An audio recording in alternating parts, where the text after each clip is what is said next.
ብላ እንግዲህ ሁሉ ነገር ካለቀ እኔ መጣክ ኧረ ችግር የለውም ብላሽ እንትን ዛሬ ጠዋት አይደል ያረዳችሁ? አዎ አለቀ አለቀው። ግን ቤተሰቦቼ ለእናንተ ነው አደራ የሰጡን።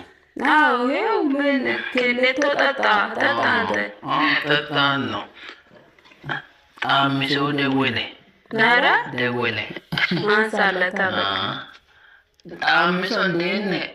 በአጥሩ ነው ስጋ እየበላን ጎረቤት አከራዬ እንትን በግ ነው እንዴ በሬ አረዱ እየበላ አምጪ ላሳየው። ኧረ እባክህ ቪዲዮ ነው እንደ ደወለው አሚሶ ሲበላ ላሳይ። ቆይ አምጪ ኧረ ዳቦ በላ አምጪው ሰው ትንገረውን ኧረ የለም ልጁ በቃ እንትን ጨረስ በቃ እንግዲህ